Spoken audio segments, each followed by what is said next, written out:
მინდა ხელი აწვიოთ ვისაც ერთხელ მაინც მოგესმენიათ შოთა არველაძის მოყოლილი რამე ისტორია მაინც ხო? რამდენს დაუშთხელები? რამდენს გაგიცინიათ ამ ისტორიაზე? რამდენს გაგისწორდათ ამ ადამიანის ამბის თხრობა? მე მგონი ერთი კაიტა შოთა არველაძეს. შოთი მოგვიყვება თავის ცხოვრების ისეთ ამბებს, რომლებიც შეიძლება ზოგი ნაცნობია, ზოგი უცნობი, მაგრამ ფორმატი ამბის თხრობის იქნება ახალი. ეს არის რაღაცა ნაზავი ფილმსა და აი სწორედ ამბის მოყოლას შორის და ის თავად გააკეთებს ამას ამ სცენიდან, ასე რომ მივესალმოთ შოთა არველაძეს. ეს არის ისტორია, რომელიც თბილისში, დგებუაძის ქუჩაზე, ერთ-ერთ ეზოში დაიწყო. მერე იყო ავაზა, შემდეგ კი ძალიან გრძელი, რთული და საინტერესო მოგზაურობა. ტრაბზონი, ამსტერდამი, გლაზგო, ალკმაარი, კაისერი, სტამბოლი, თელ-ავივი, ტაშკენტი, ჰალი და ისევ სტამბოლი. როცა ფეხბურთზე ყვება, ასეთ სახელებს ამბობს: დათო ყიფიანი, მარადონა, სერ შონ კონერი, ლეო მესი, კინქლაძე, პაპი ფრანცისკე, კრუიფი, ვან გაალი. და ეს სია უსასრულოა. სულ რაღაცას ყვება, ყველგან და ყველაფერს. მისი ცხოვრება მართლაც გავს წიგნს, რომელიც ბევრი ტომისგან შედგება და ერთი ადამიანის თავგადასავალს გვიამბობს. დღეს ის 51 წლის არის. ის აქ არის და მისი სახელია შოთა არველაძე.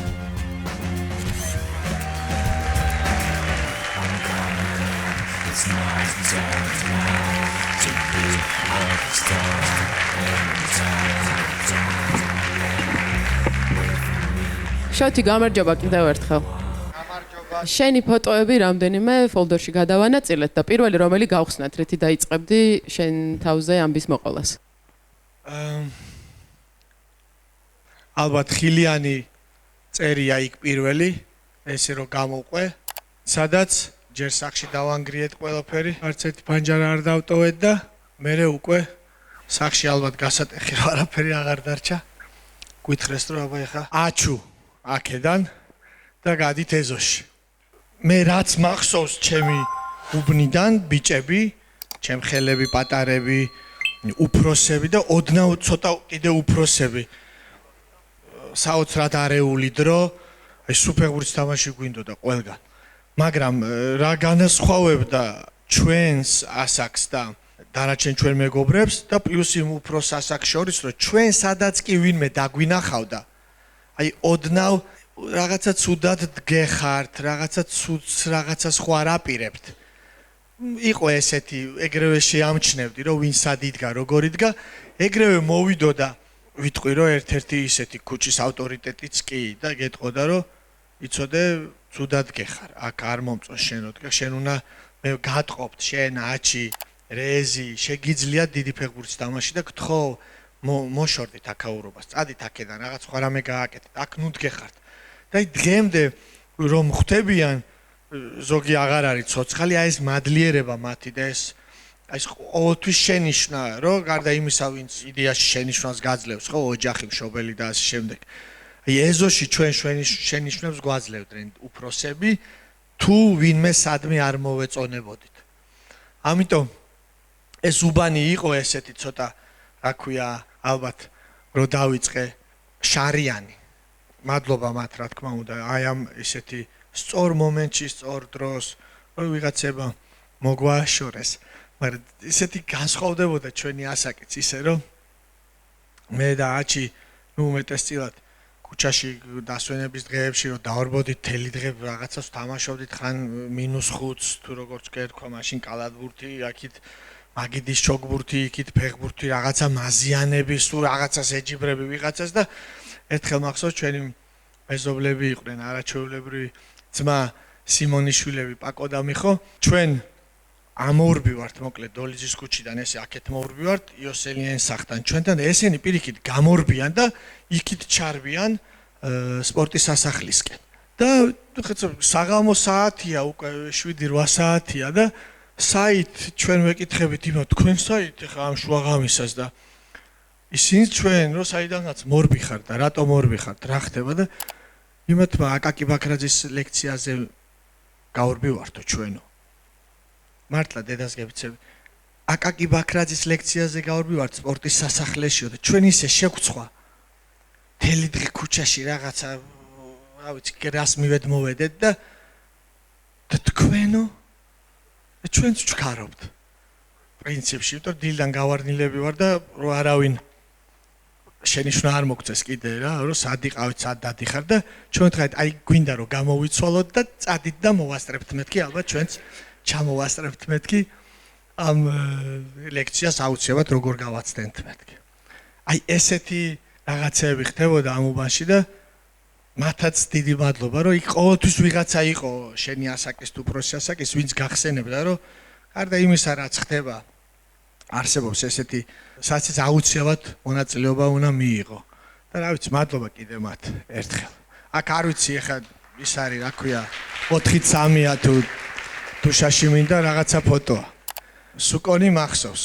ძალიან გემრიელად ეს მეფე ალბათ რა თქმა უნდა, ცოტა უბნის ფეხბურთის მეფეები არიან. ჩვენ აი სამნი ერთად დავდიოდით და რაღაც უბნებში იყო ესე პატარა მოედნები და არ ვიცი რანაირად ვახერხებდით, რომ ჩვენ გვეთამაშებოდნენ მაზიანს. რაღაცაზე უნდა ვითამაშოთო გვეუბნებოდნენ. ნუ ესე არ გამოდიოდა, რომ აი მოდი უბრალოდ ვითამაშოთ. მე აჩი და გიო უცებ ბურთით. იქ აი კაპიცებდნენ ხოლმე ამ ერთ ტოტ იმას, ცოტა დიდებიც იყვნენ. ერთხელ აქ დიდუბეში თამაშობთ და მოუგეთ ეგრევე 10-0. ხლა 10-0-ს რო წააგებ იდეაში უნდა მიხვდე ვისე თამაშები და აღარ გააგრძელო და მოდიო ფორით ვითამაშოთ. ანუ 5 ფორა მოგვეცითო, 5-0 დავიწყოთ და 10-მდე ვითამაშოთ. ეხლა 10-5 რა იგივე არ არის 10-0 რო წააგებ, არა. ეთქობა თლა ცოტა გაუჭირდათ, მაგრამ ნუ მოუგეთ 10-5, ოღონდ ისიც 10-0 იყო. მერე ეს ფული რო იზრდებოდა. ცოტა გამხელილი ჯობია, ფულზე იყო ეს თამაში. მოდი 6-თო. ნუ ჩვენც რა გვენაღლებოდა აწი ხე. მოდი 6-თი და მოუგეთ ისევ 10-0. ანუ ფაქტიურად 10-6, მაგრამ 0. მაგრამ ჩვენ მქონდა ერთი იქ კედელი იყო აქამდე. კარის კედელი.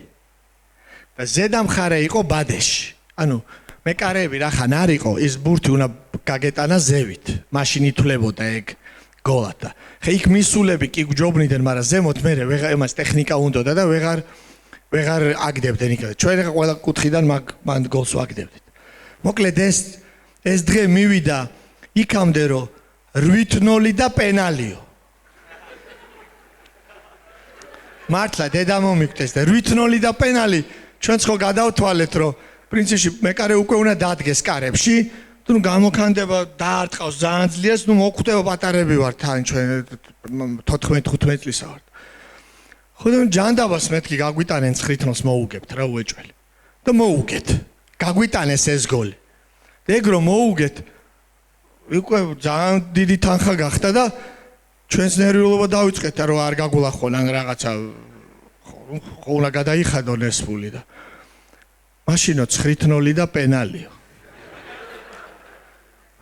აი დედა მომიყვეს 9-0 და პენალი, მე ვუთხარი 10-0-ს ხო არ მოგცემთ, რანაირად ვითამაშეთ და ამასობაში 9-0 და პენალიო და უკვე ბნელა არაფერი აღარ ჩანს და სინათლე, ესეც სინათლეა მანქანის. ფარებ მანთეს და ეგრევე მივხვდით რომ ჩვენები მოვიდნენ, სადღაც გვეძებდნენ და უკვე მოახერხეს და სადღაც გამოიცნეს რომ სტადიონზე არიან ესენი. აი ამ სინათლეში ჯერეზი გამოუშვეს, წადი ნახე ცოცხლები არიან თუ არა. ჩვენს უთხარით რომ გეხვეწები რეზი უთხარი რომ ძალიან ფულს ვიგებთ მეთქი და იქნებ დაგვაცალონ 9-0-ია და მოვიგებთ ამასაც და მოვად სახშიო და რეზი ისე უთხრა. ეთქო მამაჩებს ისე სწრაფად უთხრა, იმას აუტყდა სიცილი. დედა ჩემო უთხრა რა გაცინებს თელი დღე ჩხუბობდი რომ ესე ვიზამ, ისე ვიზამ, ესე მოვიქცევი, აი ნახე მაგათ რას უზამ და ეხლა ერთ წამში რანაირად დაიწყეო სიცილიო. მეთქობა ეს ისე მაგრად გაეცინა 9-0 და პენალი რომ მოკლედ სუკონის ირგვლივ ხდებოდა ეს და ეს სამი კაცი სხვა შორის იგებდა ესეთ თამაშებს და რა ვიცი ეს გზა ესე ნელა-ნელა გრძელდებოდა რა.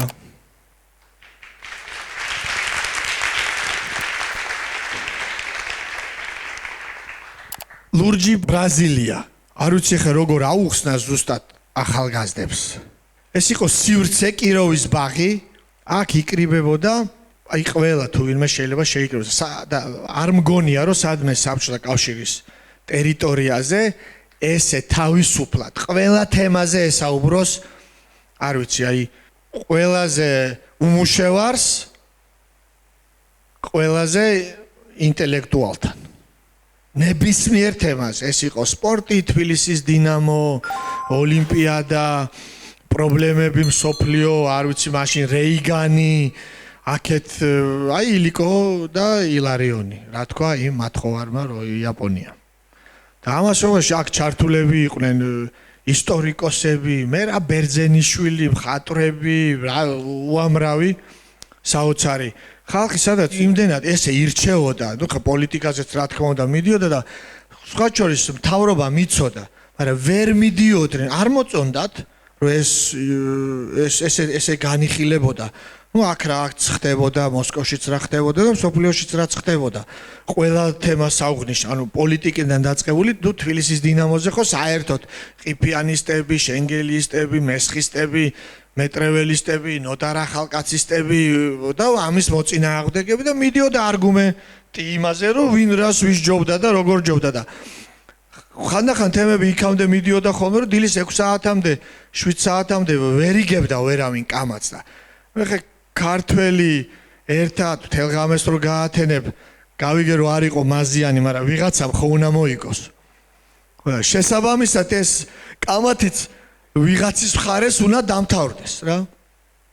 და ძარი საოცარი კამათი მაშინ ინგლისი და არგენტინა ომობს ფოლკლენდის კუნძულებზე და იქ არდილესის ფეხბურთელის ძმა მოკლეს, იქ ვიმან უთხრა რომ მე გამოვიყვან გუნდს, აღარ ვათამაშებ მსოფლიო ჩემპიონატს, იქ მარადონამ თქვა რომ მე ვარ პასუხისმგებელი იმისა და ამისა, იქ ვიღაცის ძმა დაიჭრა, ლუკე იყო ესეთი ფეხბურთელი იმისის მოკლეს, აქეთ იქით და მოკლედ არ ვერ გადაწყდა ეს ამბავი, ვისია ეს, ვისია, ვინ არის მთავარი, ვინ უნდა მოიგოს, როგორ უნდა გადაწყდეს და ერთ ჩაეძინა ძალიან ისეთ ცნობილ ადამიანს, მიეძინა ეს და ნუ ბოლოს რომ მოიხედეს, ისტორიკოსი იყო ის კაციც და გააღვიძეს, რომ გეხვეწებიო, ნუ აი ხანდახანო დავხოცავთ ერთმანეთსო, თქვიო, ვინ არის აქ მართალიო.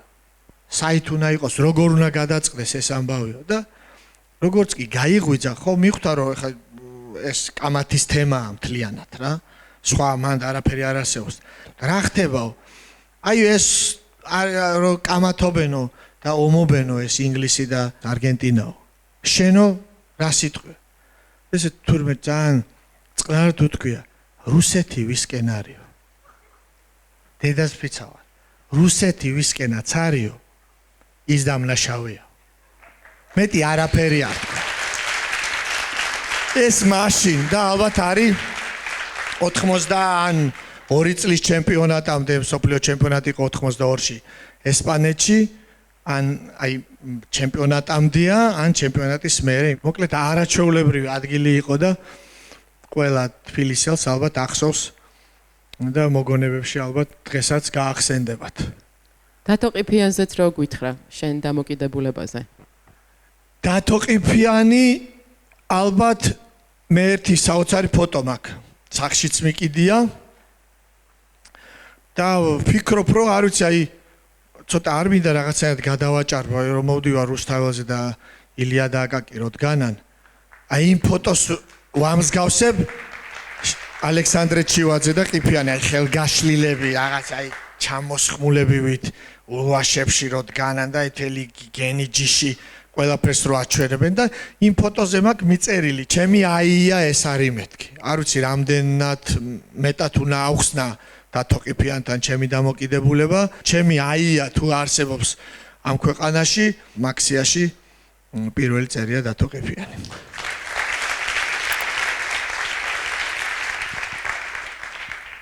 ერთი გუნდი, ორი ჰიმნი.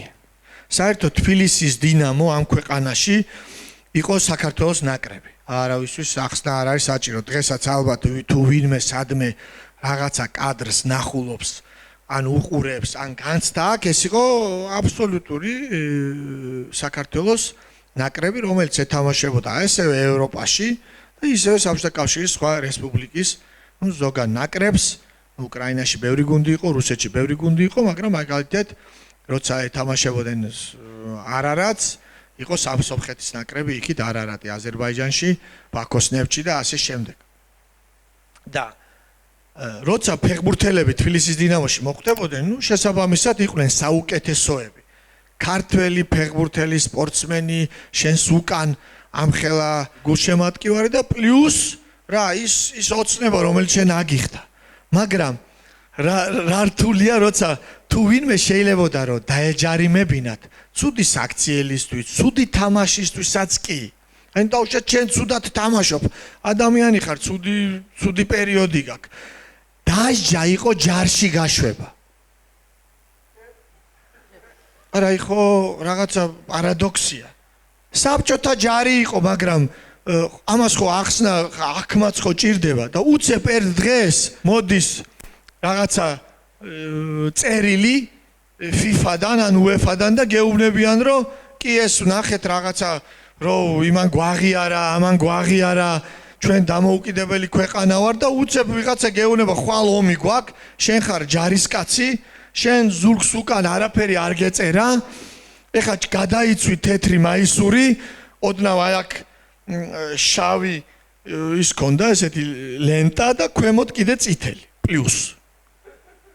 და შენი მთელი შეგრძნება გარდა იმისა რომ ესე არ იყავი ჩართული დაუშვათ რომ აი შეგეგრძნო რა არის ეს დამოუკიდებელი შენი ქვეყანა დროშა რომ შენს უკან მართლა რაღაცა დგას და გეუბნება რომ ხარო ჯარისკაციო და უცებ ეხა ერთი კვირის წინ კიდე საბჭოთა კავშირის პირველობა უნდა გვეთამაშა და 10 დღის მერე გამოდის UEFA გაღიარებს როგორც დამოუკიდებელ ფედერაციას და უნდა ითამაშო და გაცმევენ სხვა ფორმას უკან გაწერენ გვარს და გეუბნებიან რომ შენ ახარ ჯარისკაცი, ეხა ომში მივდივართ.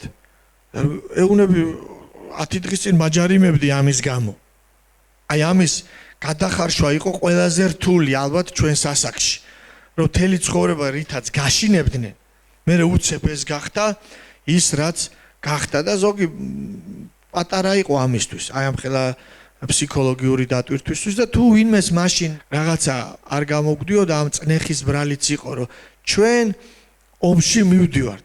ზოგი ხანდახან ერთმანეთს ეკითხებოდა ხოლმე, რატომ მივდივართ ომში, გამაგებინე, მეთამაშები დაგერ, რაღაცა გუნდია ირლანდიიდან ჩამოსული, არ ვიცი, ავსტრიიდან ჩამოსული. რატო ვეომებით დაუშვათ ესპანელებს. არ გვიომია არასოდეს რა. ამიტომ ეს იყო ყველაზე რთული ჩვენ თაობაში. და ჩვენც ამაზე ნაფიქრიც გვაქვს, ნალაპარაკებიც გვაქვს და ვფიქრობ, რომ რაღაც მომენტში ძალიან ამან დაღიც დაასვა ჩვენ რაღაც სირთულეებს. აქ შენ მოგზაურობაზე რომ მოგვიყვე თბილისიდან ვალენსიამდე, როგორ არჩევდი კლუბებს, რა პრინციპით? ნუ პირველი არჩევანი იყო ოცნება. ჩვენ გვინდოდა რომ თბილისის დინამოში გვეთამაშა. და ყველაზე ცუდი რაც მოხდა, რომ ჩვენ როგორც კი თბილისის დინამოში მოვხვდით ზუსტად ერთ თვეში მივდიოდით აფხაზეთში, ლესელიძეში, სადაც თბილისის დინამო ატარებდა ყველა შეკრებას და იქ ერთ დღეს მისულს დიღმის ვაზაზე გეუბნებიან, რომ არ არსებობს ის ოცნება, დამთავრდა. ანუ ის თბილისის დინამოც აღარაზოს აღარ იარსებებს. პლუს ამას იმ თბილისის დინამოს გადაერქვა სახელი და დაერქვა იბერია და გუნდი დაიშალა. დაიშალა ასაკობრივად, რა თქმა უნდა, იმიტომ რომ პირველი გუნდი დარჩა, მეორე გუნდი მაშინ დუბშემადგენლობა ერქვა, გადავიდნენ სხვადასხვა გუნდებში და ჩვენ კიდე უფრო კიდე პატარები ვიყავით. დავრჩით რა თქმა უნდა საქართველოში და უნდა აღვნიშნო აუცილებლად, რომ ჩამოყალიბდა ესეთი გუნდი, მართვე და ჩვენ საქართველოს პირველი პიროვნება ვითამაშეთ, სულ ყველამ ერთად მე აჩიმდარეზივ და საკმაოდ ბევრი გოლებიც გავიტანეთ. და სად თამაშობდით? სუკონკაზე. სუკონკაზე იყო ბალახის სტადიონი, სადაც ქალაქში იყო თითო როლა. ამის შემდეგ დავბრუნდით თბილისის დინამოში, ვითამაშეთ ორი ჩემპიონატი, საკმაოდ კარგად, გავხდით ჩემპიონები და მე ერთ დღესაც წავედით შეკრებაზე უკვე ის პერიოდიო, რომ შეიძლება სადღაც გახვიდე უცხოური პასპორტი ჩაიდო ჯიბეში, წავედი ტრაბზონში. ამხანაგური თამაში სათამაშოდ, სადაც ვითამაშეთ ამხანაგური თამაში და ეთყობა ისე კარგად ვითამაშეთ, რომ მთელი ტრაბზონის შემადგენლობა ამ დირექტორატის მოვიდნენ ჩვენს ხელმძღვანელობასთან და უთხრეს, რომ ამ 3-დან 2 უნდა დარჩესო. რეზი და პლუს 1 ტყუპი. უფრო ესეთი გათვლა იყო. ნუ ის რეზი ჩვენზე ასაკით უფროსია, ეთქობა ფიზიკურათაც უფრო ძლიერი იყო და სადღაც სამივე ისე კარგად თამაშობდით, რომ რეზი იყო პირველი, მე ან აჩი. და იქ რა თქმა უნდა რეზიმ თქვა, რომ არა, თუ დარჩენა და 2 უნდა დარჩესო, მაშინ ან ტყუპები დარჩნენ ერთადო, ან ეგრე არ გამოვაო და აი ამ ესე გადაწყდა ჩვენი პირველი ტრაბზონში წასვლის საკითხი, ზუსტად მახსოვს, თბილისში ჩამოვიდა რეზი, დამრიგომ და კი წამოთხრა, რაკენიო, რანაირად დატოვე მამლუქებივით შენი ძმები, დარჩენა თუ გინდოდა შენ დარჩენილიყავია. ეს ხუმრობით რა თქმა უნდა, მაგრამ უთხრეს, რომ როგორ არ ჩამოიყვანე უკანო. მე და აჩი ერთმანეთშიც თქვით ძალიან მარტივად. ჩათვალე, რომ ყველაფერი რაც წარმოგედგინა მიდის საპირისპიროდ. არაფერი არ გამოგდის.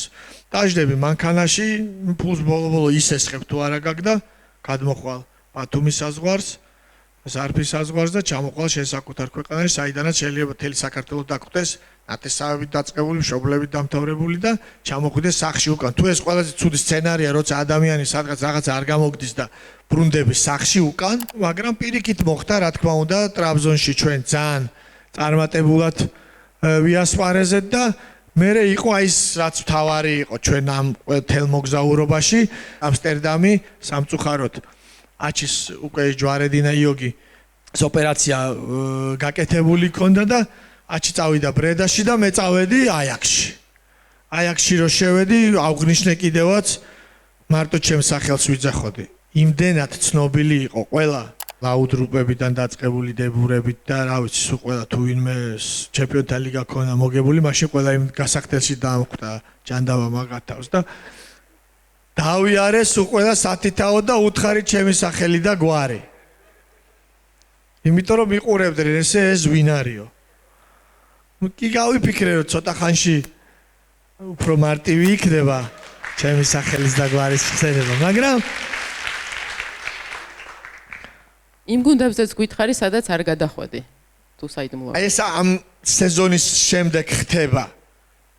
ხოჩოს არ წავედი ალანიაში, არ წავედი ლაკორუნია, დეპორტივო ლაკორუნიაში, რომელიც ერთ-ერთი საუკეთესო კლუბი იყო მაშინ ესპანეთში, არ წავედი იუვენტუსში და ამის მიზეზი იყო, რომ 1 წლის მერე ისეთი კარგი სეზონი მქონდა აიაქსში, რომ გიო ჩამოდიოდა აიაქსში და ეხლა მე ამ 3 მეფის მერე, სუკონის მერე, მაზიანების მერე უცებ არველაძე და კინკლაძე ერთ გუნდში აიაქსში, ამსტერდამში, სადაც შეიძლება არ ვიცი იოჰან კრუიფი შეგვთეს უცებ და ბობი ჩალტონი გამოდიოდეთ ერთად, თუ წარმოუდგენელი ოცნება იყო და ნუ იუვენტუსში მე ვთქვი რა მინდა იუვენტუსში აგერ გიო ჩამოდის ეხლა დავიწყებთ მაზიანების თამაშს ნახევარ ამსტერდამს ამოხდით სულს არა ამიშველობა ქონდა სხვა შორის რეინჯერსიდანაც რომ მოვდიოდი იყო სევილია ბეტისი და ასტონ ვილა და ჩემი გადაწყვეტილება იყო რომ წამოვსულიყავი აი ამ ორი ჰოლანდიელის ერთ-ერთთან რომელსაც იცით ალბათ ქვია ლუის ვან გალი რომელიც მაშინ აზეთში მუშაობდა აზე ალკმარში და იმდენად მაინტერესებდა ამ ადამიანთან მუშაობა უკავშირდებდი ჩემს მომავალსაც რაღაცნაირად უკვე გძნობდი რომ შეიძლება თვალის გამختارიყავი რა შეიძლება შეეძინა ამ ადამიანს ჩემთვის როგორც ფეხბურთელისთვის და შემდეგ როგორც მწვრთნელისთვის ორი გენიალური ადამიანია ჩემ წარმოდგენაში ერთი არის პედაგოგი რომელსაც ყოველდღე შეუულია ერთი და იგივე შენიშვნა მოგცეს არ დაიღალოს ერთი და იგივეზე გესაუბროს და არ არსებობს რომ უკეთესი არ გახდეთ, წარმოუდგენელია. მეორე არის ფილოსოფოსი, ესეც თამაშობდა, ყველა მისი სურათი და ფოტო მინდორზე არის, ეს თითები აქვს, სულ ვიღაცა სადღაც აგზავნის. ანუ სულ რაღაცა მესიჯი აქვს. ზოგი ხვდება ამ მესიჯს, რა თქმა უნდა, ზოგი საერთოდ ვერ ხვდებოდა, რას იძახოდა. სიკვდილის წინ 6-7 საათი ვესაუბრე ბარსელონაში ვიყავი მასთან ჩასული ფონდის ოფისში და რაღაცა პრობლემთან დაკავშირებული, იმდენი რამე იცოდა ჩემზე, რომ აი მე თვითონ გამიკვირდა რაღაც ჩემი ეთყობა რაღაც გამონათქვამები მისი ყოველ დღე რაღაცა იწერება მისი გამონათქვამები და ლუი იყო აი მაგალითად არის ესეთი დავა საერთოდ დღესაც არის ეს დავა როგორ შეიძლება იყოს კარგი მინდორი და კარგი მინდორი იმდენად მნიშვნელოვანია რომ ეხლა სცენა მართლა გამოხვიდე და ჩაინგრეს ან სადღაც ფეხი ჩაგივარდეს ან არ ვიცი ერთხელ ამოწეული იყოს და ფეხი წამოკრა და დაეცე. ვისაც უნდა რომ კარგი ფეხბურთი ითამაშოს, სწრაფი ფეხბურთი ითამაშოს და ისეთი ქვეყნებია, სადაც ბალახის მოვლა არის რთული, როგორიც ჰოლანდია. ლუი იძახოდა რომ რასაც ხელოვნური საფარი ქვია, ალბათ რაღაც პატარა ნაჭერი ყველას გექნებათ. ნანახი თუ არ ვიცი ან შვილების ვარჯიშზე ან დღეს პოპულარულია ძალიან ეს რა ქვია მასალა მართლა მასალაა ხო და ეს სხვანაირად ფიქრობდა ფიქრობდა რომ ბარსელონაში 90-40-ზე იყო სტანდარტი მინდვრის ანუ პირველი გუნდი და სტანდარტი არის 67, 115-ზე, 112-ზე, იმას სტანდარტიც არ ქონდა. მინდორი ბარსელონაში და არა აქვს მნიშვნელობაო. პატარაზეც რო ვითამაშებდო, ისევე გადავალთ დიდზეო. თავარი აქ სწრაფად გააკეთო. მოკლედ, არის დიდი პრესკონფერენცია, სადაც იხსნება ახალი აზეტის სტადიონი. მე ვარ კაპიტანი, უნდა დავждე პრესკონფერენციაზე ვანგალთან ერთად და იმან უნდა დაამტკიცოს, რომ მინდორი გადარჩა. და თქვა, რომ მე არ მაინტერესებს, აქ სუციოა, სუთოვლია, სუწვიმაო და ცუდი ამინდიაო, მინდორი როგორც კი გაფუშტებაო, ჩვენო სწრაფად ვეღარ ვითამაშებდოთ, ჩვენი სტილი ეს არის, ჩვენი სტილი ის არის, შეტევა. ესე ყვიროდა. მე ვუთხარი, რომ მოიცა რა ლუი, მე ვუთხარი, ერთი წამით მეთქი, შენ ხო არ თამაშობ მეთქი. არაო. და ჩვენ ვკითხე მეთქი რა ფეხბურთელებს. ეს სახსრებისთვის მართლა ძალიან კინვეულია და იქნებ ჩვენ არ გვინდა ეს ხელოვნური საფარი მეთქი რა და საერთოდ მეთქი იცი რა არის ეს ხელოვნური საფარი მეთქი და რაღაცა სისულელი მომივიდა აზრად მე ვუთხარი აი ვიღაცა ძალიან რო გიყვარს მეთქი და პრეზერვატივით რო დაიწყებ ამ სიყვარულის ჩვენებას მეთქი და ეს ხალხი ჯერ იხოცება ეს სისულელე ვერაფერი მე ვუთხარი საშინელება რა არის არც გიყვარს არც არაფერი რა უბედურება ეს რა არის მეთქი ჩაღუნა თავი საწყალმა ეს რეებს იძახისო და ეს ამბავი იცოდა იოჰანთან რო მივედი მე ვუთხარი იოჰან რა პრობლემაზეც მოვედი ესე იგი ყველაფერს თუ ეს ამბავი თუ იცი უეჭველი გამიკეთებ მეთქი რაც მინდა მეთქი და აი ეს ორი განსხვავებაა რომ ამან ეს ზუსტად ისე გაიგო და ისე მიხვდა და ეს ამაზე ჭუბობდა. მაგრამ ორივე, რა თქმა უნდა, წარმოუდგენლად დიდი იყო. ერთი იყო არაჩვეულებრივი პედაგოგი, მეორეს თუ მოусმენდი და მიხვდებოდი რას გულისხმობდა, ერთიათად გადიდებოდი როგორც ადამიანი. დაფაც რო გვაჩვენო. დაფა ბლოკნოტი. ვანგალის დაფა. ოი ერთი ხო სულ ამასთან იყო ახლოს რა წიგთან და უნდა ეთქვა რაღაც ფრაზები და შენ უნდა მიხვდარიყავი. მეორე იყო აი ეს არის მისი დაჩუქარი რომელსაც აგდებდა დაფა მაგნიტები. ანუ ჩვენ ყველა ვიყავით მაგნიტი. აი ესეთი მაგნიტები დადიოდა. აი ეს ეჭირა ხელში და გამოძრავებს თვითონ აი ამ მაგნიტს მოკიდებს ხელს და რო გეუბნები ეს გააკეთე, რო გეუბნები ის გააკეთე და მოკიდებდა ხოლმე აი ამას და მეტყოდა შოთა this is you. აი ეს აი ამ პატარაზე. მე ვთხარი what? და აი ხო გითხარიო რომ აი აქ დადექიო. აქეთ ხარეს მიდევს საოცარი საჩუქარი დაბადების დღეზე მაჩუკა ჩემა ლიზა. აი მაგრამ ეს ვიდეოს აქ რატო? ეს ამას აგდებდა, ტოვებდა, სადღაც აზეტიდან ბაიერ მიუნხენში რომ მიდიოდა ეს უკვე დახეული და მომეცი აქა მე უთხარი. ეს ამ შიგნით მე ვარ მეთქი. მომეცი აქა მე უთხარი და იმის მე რომ სველი გავხდი ზუსტად ეგრე ვაჩვენებდი დანარჩენებსაც. მე ვუთხარი აი ეს ახარ შენ. და დადექი აქ. ამიტომ ეს ძალიან ესეთი ჩემს საყვარელი ნივთია, რომელ გუნდშიც არ მივდივარ, ძალიან ესე გემრიელად ამოვიდებ ხოლმე და შევდივარ ოფისში ძალიან სერიოზული სახით. და რაღაცას ალბათ სმენია კიდევაც რომ აი ინგლისი მან დაიბადა ფეხბურთი და ხო მეც ახლა ამდენი რამე მოვყევი და პრინციპში ხო ვიცი რომ ინგლისშიც დაიბადა და სხვაგანაც არის ეს ფეხბურთი, მაგრამ მართლა ეგრე ყოფილა.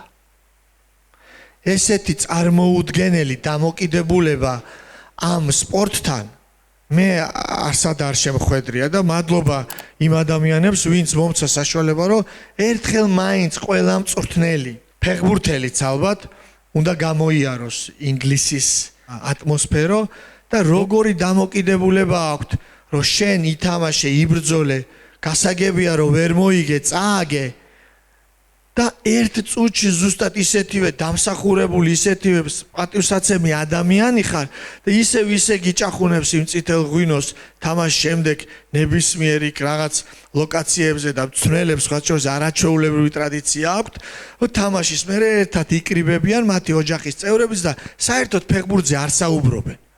რაღაცას გელაპარაკებენ რომ აი ჩემი შვილები იქ სწავლობენ, აი ჩემი სიძე, აი ჩემი რაღაცა, აი ჩემი ეს და ხვალზე როგორ იქნება ხანდახან გეუბნება რომ რა რთულია აბა ბიჭო დავასვენეთ 2 დღე ჩამოვიდნენ მაინც დაღლილები.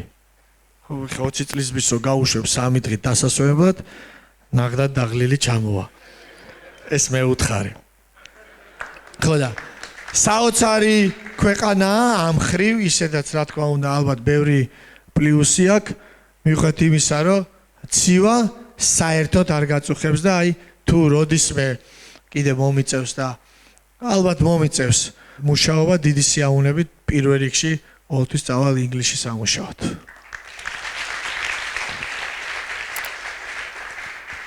შოთი, ეს თავი დასკვნითი თავია, მაგრამ სანამ რამეს იტყოდე თქვენს ერთობლივ მოგზაურობაზე. ერთი ვიდეო მინდა ჩავრთო, რომელიც არ ჩენ გინახავს და შენც პირველად არ მინახავს? არ ჩენ გინახავს. მეც ვარ? სიურპრიზი არის. აბა. ლავკინა მოხდა.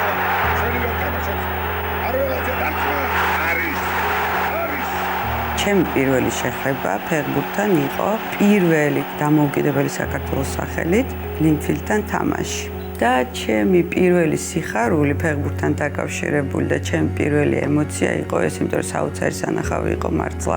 მერე უკვე წლების მერე მივხვდი რომ ეს ტექნიკურადაც რთულად შესასრულებელი გოლი იყო. ჩემს ირგვლივ ჩემი ახლობლებით, რომლებიც მე მიილოცავდნენ განსაკუთრებით ყველას უხაროდა, მაგრამ მე მიილოცავდნენ და ალბათ დანარჩენი ვერ ხვდებოდა მე რატომ მივხვდი, მეც მეხუტებოდნენ ვიღაც უცხო ადამიანები და ამის მერე ფეხბურთი ჩემი ოცნებაც გახდა.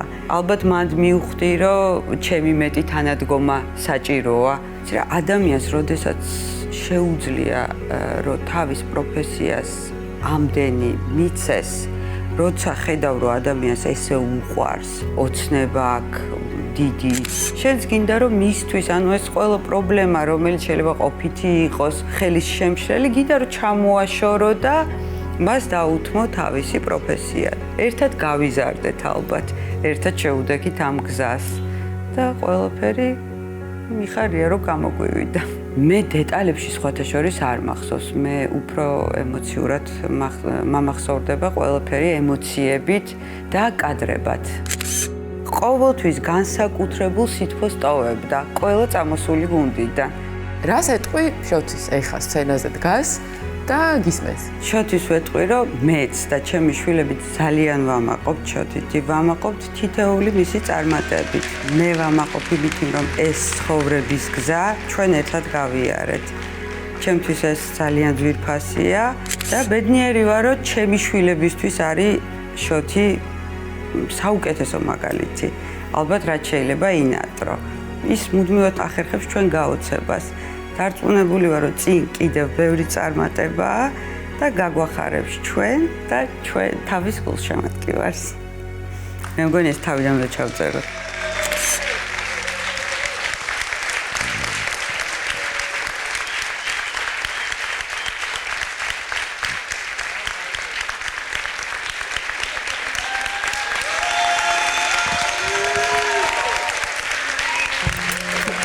სადაბოდიალობ თუ ჩემოთ. ეგრე არ გამოვა. მე ეხლა თუ კიდე შემოვა.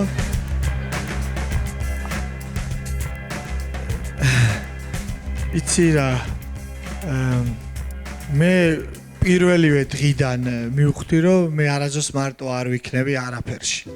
არც მაშინ, როცა ყველაზე ძალიან გამიჭირდება და არც მაშინ, როცა ალბათ რაღაცას მივახწევ. და დღემდე ეს იმას არ გადმოცემს, რასაც თამუნა აკეთებდა ამდენი ხნის განმავლობაში და ეს არ ეხება მარტო ფეხბურთს, არ ეხება მარტო მე მთლიანად ჩვენს ოჯახში. შესაბამისად, მე არ მახსოვს, როდესმე მეგძნოს თავი დაჩაგრულად, მიტოვებულად, წაგებულად, რაღაცა სუსტად, პირიქით გაათმაგებული შემართებით იყო ყოველთვის, რომ მე სულ გამარჯვებული ყოფილიყავი, ამას გამარჯვება სულს, რასაც გულისხმობდა ხასიათს და ხვალინდელი დღის მოლოდინში. ამიტომ რა ვიცი, კიდე ძალიან ბევრი რამეს თქვა მინდა, მაგრამ მე მგონი ვიდეოც და ფორმატიც ალბათ ისეთია, რომ რაღაცა უნდა დაავждე, უნდა ესე ჩემ თავთან დავრჩე ხო მარტო და ამიტომ მომეცით უფლება, რომ უფრო მეც ვიფიქრებ, ვიდრე ვიტყვი ამასთან დაკავშირებით.